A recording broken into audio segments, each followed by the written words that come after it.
पूरी दुनिया के पास जादू है सिवाय तुम्हारे, क्या तुमने कभी सोचा है तब क्या होगा? ये आदमी जिम जाने का इतना दीवाना है क्योंकि उसमें जरा सा भी जादू नहीं है। एक दिन टीचर क्लास में सबको जादू से ताला खोलना सिखा रहे थे, लेकिन हमारा हीरो ताले को सीधे हाथ से तोड़ देता है। इसके बाद उड़ने वाली झाड़ू की ट्रेनिंग शुरू होती है। बाकी सब बच्चे जादू से झाड़ू को अपने हाथ में बुला लेते हैं, लेकिन हीरो के पास तो जादू है ही नहीं, तो वो सीधा झाड़ू पर पाँव मारता है और उसे हवा में उछाल देता है। ये देख क्लास के एक लड़के को शक होता है कि हीरो चीटिंग कर रहा है और वो उसे झाड़ू रेस के लिए चैलेंज कर देता है। वो लड़का तो मिडिल स्कूल से ही उड़ने में माहिर है, तो सबको लगता है कि अब हीरो की बेइज्जती पक्की है। लेकिन जैसे ही रेस शुरू होती है, हीरो तो सीधा फिनिश लाइन पर पहुंच जाता है। सब हैरान, ये हुआ क्या? टीचर तक दंग रह जाते हैं क्योंकि हीरो ने उड़ने का वर्ल्ड रिकॉर्ड तोड़ डाला। असल में हीरो के रूममेट ने सब देख लिया था। उसने देखा कि हीरो ने रेस शुरू होते ही झाड़ू को दूर फेंका, फिर खुद रॉकेट जैसी स्पीड में झपटा और उसे हवा में पकड़ लिया। ये कोई जादू नहीं बल्कि फिजिक्स की ऊंचाई थी। हवा के दबाव से स्पीड कंट्रोल करके उसने खुद ही उड़ती झाड़ू का एहसास दे दिया।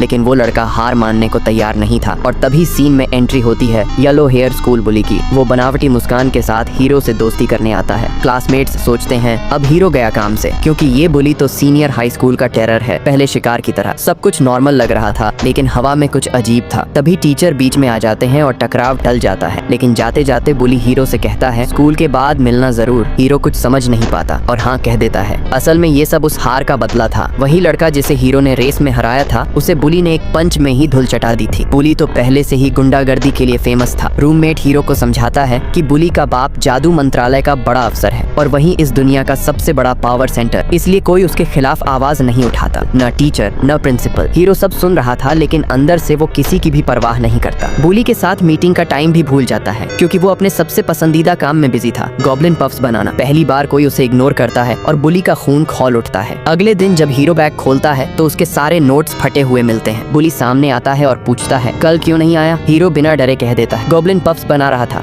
तुझे भूल गया, सॉरी। बुली मुस्कुराता है, लेकिन अब उसका प्लान शुरू हो चुका है। वो कहता है तू तो कह रहा था तू डिवाइन विजनरी बनना चाहता है, मैं तेरी हेल्प कर सकता हूँ, मेरे टीचर से अच्छे रिश्ते हैं, बस थोड़ा साथ निभा दे। हीरो सच मान लेता है और बुली उसे चापलूसों की तरह ट्रीट करता है, चोट साफ कर, मदद कर, पर फिर भी उसकी किताबें फाड़ी जाती हैं। हीरो मजबूरी में रूममेट से पूछता है तेरी किताब साथ में पढ़ सकता हूँ? रूममेट मना करना चाहता था, लेकिन हीरो पहले ही आकर बैठ जाता है और इसी के बदले में हीरो उसे देता है गॉब्लिन पफ्स, दोस्ती की सबसे मजेदार शुरुआत। लेकिन असली सवाल अब भी रह गया था, हीरो की किताबें फाड़ी किसने?